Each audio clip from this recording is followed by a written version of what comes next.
Sarah Bernhardt. I am not sure that the best moment to study an artist is not the moment of what is called decadence. The first energy of inspiration is gone, what remains is the method, the mechanism, and it is that which alone one can study, as one can study the mechanism of the body, not the principle of life itself.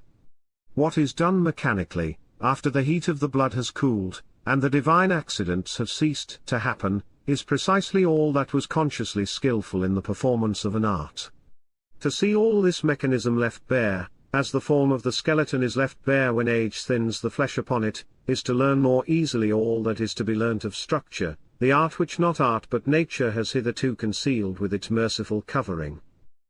The art of Sarah Bernhardt has always been a very conscious art, but it spoke to us, once, with so electrical a shock, as if nerve touched nerve, or the mere contour subtil of the voice were laid tinglingly on one's spinal cord, that it was difficult to analyze it coldly.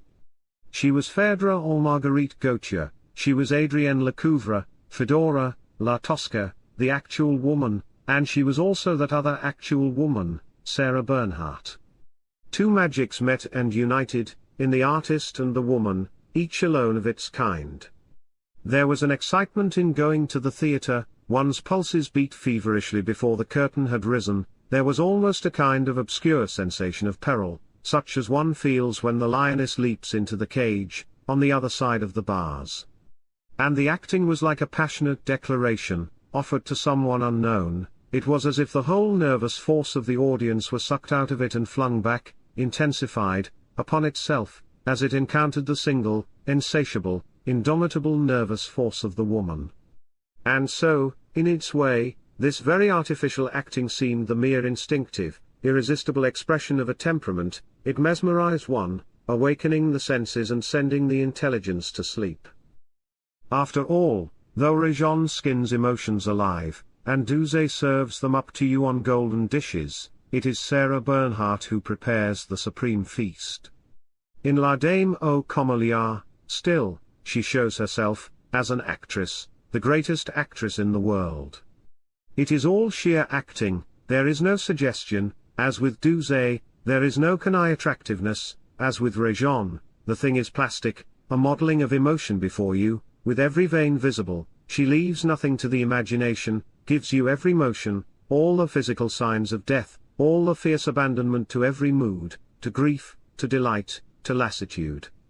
When she suffers, in the scene, for instance, where Armand insults her, she is like a trapped wild beast which someone is torturing, and she wakes just that harrowing pity. One's whole flesh suffers with her flesh, her voice caresses and excites like a touch, it has a throbbing, monotonous music, which breaks deliciously, which pauses suspended, and then resolves itself in a perfect chord. Her voice is like a thing detachable from herself, a thing which she takes in her hands like a musical instrument, playing on the stops cunningly with her fingers. Prose, when she speaks it, becomes a kind of verse, with all the rhythms, the vocal harmonies, of a kind of human poetry. Her whisper is heard across the whole theatre, every syllable distinct, and yet it is really a whisper. She comes on the stage like a miraculous painted idol, all nerves, she runs through the gamut of the sex, and ends a child, when the approach of death brings Marguerite back to that deep infantile part of woman. She plays the part now with the accustomed ease of one who puts on and off an old shoe. It is almost a part of her, she knows it through all her senses. And she moved me as much last night as she moved me when I first saw her play the part 11 or 12 years ago. To me, sitting where I was not too near the stage, she might have been 25. I saw none of the mechanism of the art, as I saw it in L'Aiglon, here art still concealed art. Her vitality was equal to the vitality of Réjean, it is differently expressed, that is all. With Réjean the vitality is direct, it is the appeal of Gavroche, the sharp, impudent urchin of the streets. Sarah Bernhardt's vitality is electrical, and shoots its currents through all manner of winding ways. In form it belongs to an earlier period, just as the writing of Dumas Fils belongs to an earlier period than the writing of Mailhac. It comes to us with the tradition to which it has given life, it does not spring into our midst, unruly as nature. But it is in Phaedra that Sarah Bernhardt must be seen, if we are to realize all that her art is capable of. In writing Phaedra, Racine anticipated Sarah Bernhardt. If the part had been made for her by a poet of our own days, it could not have been brought more perfectly within her limits, nor could it have more perfectly filled those limits to their utmost edge. It is one of the greatest parts in poetical drama, and it is written with a sense of the stage not less sure than its sense of dramatic poetry. There was a time when Racine was looked upon as old-fashioned, as conventional, as frigid. It is realized nowadays that his verse has cadences like the cadences of Verlaine, that his language is as simple and direct as prose, and that he is one of the most passionate of poets. Of the character of Phaedra, Racine tells us that it is ce que j'ai peut-être mis de plus raisonnable sur le théâtre. The word strikes oddly on our ears, but every stage of the passion of Phaedra is indeed reasonable, logical, as only a French poet, since the Greeks themselves, could make it. The passion itself is an abnormal, an insane thing, and that passion comes to us with all its force and all its perversity, but the words in which it is expressed are never extravagant, they are always clear, simple, temperate, perfectly precise and explicit. The art is an art exquisitely balanced between the conventional and the realistic, and the art of Sarah Bernhardt, when she plays the part, is balanced with just the same unerring skill. She seems to abandon herself wholly, at times, to her furs, she tears the words with her teeth, and spits them out of her mouth, like a wild beast ravening upon prey, but there is always dignity, restraint, a certain remoteness of soul, and there is always the verse, and her miraculous rendering of the verse, to keep Racine in the right atmosphere. Of what we call acting there is little change in the expression of the face. The part is a part for the voice, and it is only in Phaedra that one can hear that orchestra, her voice, in all its variety of beauty. In her modern plays in prose, she is condemned to use only a few of the instruments of the orchestra. An actress must, in such parts, be conversational, and for how much beauty or variety is there room in modern conversation? But here she has Racine's verse, along with Racine's psychology, and the language has nothing more to offer the voice of a tragic actress. She seems to speak her words, her lines, with a kind of joyful satisfaction, all the artist in her delights in the task. Her nerves are in it, as well as her intelligence, but everything is colored by the poetry, everything is subordinate to beauty. Well, and she seems still to be the same Phaedra that she was 11 or 12 years ago, as she is the same Dame au Cameliard. Is it reality, is it illusion? Illusion, perhaps, but an illusion which makes itself into a very effectual kind of reality. She has played these pieces until she has got them, not only by heart, but by every nerve and by every vein, and now the ghost of the real thing is so like the real thing that there is hardly any telling the one from the other. It is the living on of a mastery once absolutely achieved, without so much as the need of a new effort. The test of the artist, the test which decides how far the artist is still living, as more than a force of memory, lies in the power to create a new part, to bring new material to life. Last year, in L'Aiglon, it seemed to me that Sarah Bernhardt showed how little she still possessed that power, and this year I see the same failure in Francesca da Rimini. The play, it must be admitted, is hopelessly poor, common, melodramatic, without atmosphere, without nobility, subtlety, or passion. It degrades the story which we owe to Dante and not to history, for, in itself, the story is a quite ordinary story of adultery. Dante and the flames of his hell purged it. It degrades it almost out of all recognition.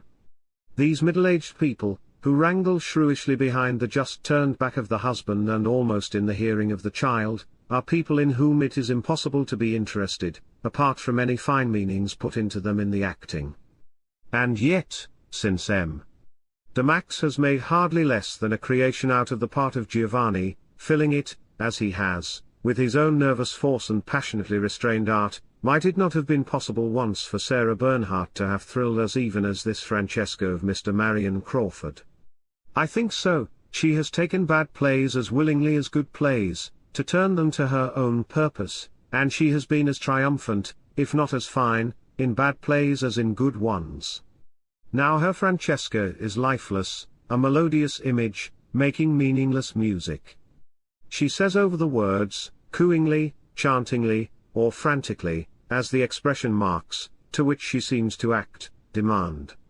The interest is in following her expression marks. The first thing one notices in her acting, when one is free to watch it coolly, is the way in which she subordinates effects to effect. She has her crescendos, of course, and it is these which people are most apt to remember, but the extraordinary force of these crescendos comes from the smooth and level manner in which the main part of the speaking is done.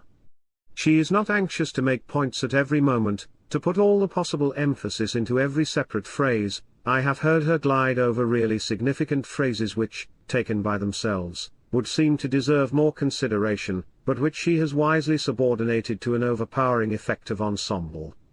Sarah Bernhardt's acting always reminds me of a musical performance. Her voice is itself an instrument of music, and she plays upon it as a conductor plays upon an orchestra. One seems to see the expression marks, piano, pianissimo, largamente, and just where the tempo rubato comes in. She never forgets that art is not nature, and that when one is speaking verse one is not talking prose. She speaks with a liquid articulation of every syllable, like one who loves the savor of words on the tongue, giving them a beauty and an expressiveness often not in them themselves. Her face changes less than you might expect, it is not overpossessed by detail, it gives always the synthesis. The smile of the artist, a wonderful smile which has never aged with her, pierces through the passion or languor of the part. It is often accompanied by a suave, voluptuous tossing of the head, and is like the smile of one who inhales some delicious perfume, with half-closed eyes. All through the level perfection of her acting there are little sharp snaps of the nerves, and these are but one indication of that perfect mechanism which her art really is. Her finger is always upon the spring, it touches or releases it, and the effect follows instantaneously.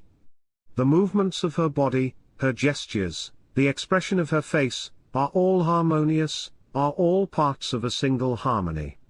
It is not reality which she aims at giving us, it is reality transposed into another atmosphere, as if seen in a mirror, in which all its outlines become more gracious.